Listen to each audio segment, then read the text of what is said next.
In this video, I'm going to show you how to replace the bar and chain on your Husky 440, as well as how to properly tension the chain on it. This can be applied for pretty much any other chainsaw as well. Just keep in mind, depending on the manufacturer and the model, you could have an extra nut holding your cover on and your chain tensioner screw could be in a different location. To replace the bar and or chain, the first thing you're going to want to do is make sure that the chain brake is disengaged. You can do that by simply pushing the handguard back towards the handle. Once it's disengaged, the chain will spin freely. After that's done, we're going to loosen the nut that holds the cover on. Once we take the nut off, we're able to remove the cover. Now if the cover doesn't just pull right off, you may have to kind of rock it back and forth as you're pulling it off. Then we're going to set that aside. Now we have the clutch exposed, the sprocket, the bar and chain. To remove the chain, you simply slide the bar back and then just lift the chain right out of the bar. We're going to start at the front here, and then we're going to go to the back and we're going to pull it off of the back sprocket and remove it. You want to kind of keep this tight when you remove it and when you lay it down because they can tangle up into each other. Now if you're not replacing the bar, you can just leave it as is. If you do have to replace the bar, you slide the bar back out. That way you can slide it out here.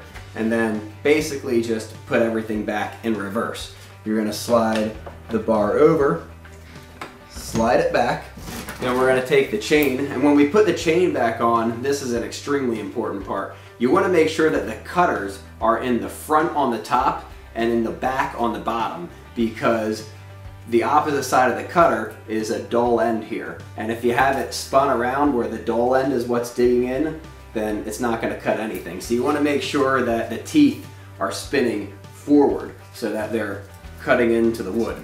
So we're going to start the same way, put the chain on the back, on the sprocket there. Then we're going to want to make sure the drive links sit right into the rail of the bar here. Slide it over the front. Make sure they're all in there and that it's spinning. And we're going to want to kind of pull the bar forward at this point. That way it puts a little bit of tension on there and make sure that everything's lined up.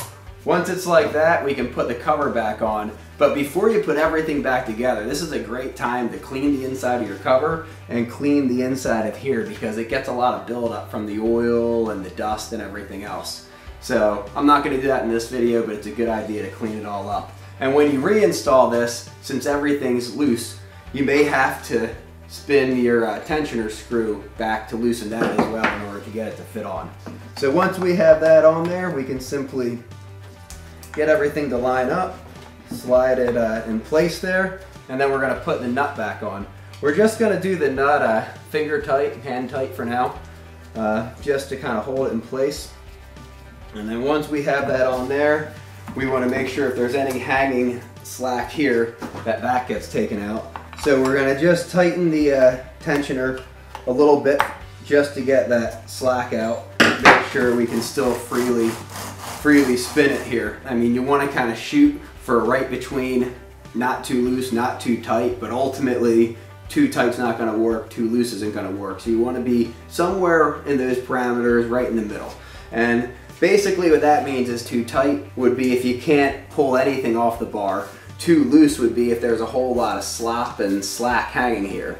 So basically what you want to do is make sure that the bottom is snug enough that it holds itself in place. So I usually like to make sure that maybe the two on either side of where I'm pulling her out and maybe the other two on either side are kind of just starting to come out as well, and then I get a good snap back. And when you're tensioning this chain and tightening everything up, you want to make sure that you're lifting up on the front of the bar, because once you start cutting, no matter how tight this nut is, it's naturally going to push the bar up to the point as high as it can go. And that's going to mess up your chain tension if you don't take care of it from the beginning. So we're going to hold this up as we're doing our final adjustment to the chain. Maybe tighten it a little bit as we go, just to make sure we're in the right spot. And I'm going to tighten this a little bit more. Make sure we're still spinning freely. It's a little tight on the free spin, and it's a little tight here, so I'm going to loosen it a little bit. If we can get it lined up in there. It's hard to do from behind here. So now it's too loose, so we gotta go back just a hair more. So we're gonna check that, and that still a little loose. I'm gonna maybe do just a hair of a turn there. That's pretty good, kind of right where you want it. There's no slack at the bottom. You can pull it up just enough to kind of get it to snap back, and it spins very freely. Once you're done that, we're going to continue holding the bar up in the air while we tighten this.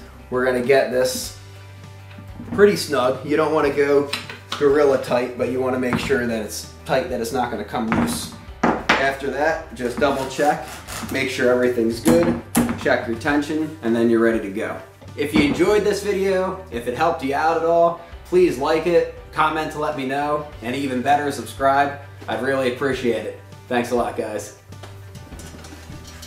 Thanks for watching. I hope this video helped you out. If it did help you out, please share it with other people to help them out. Like this video so it gets out to other people to help them out. And subscribe to my channel. Thanks again.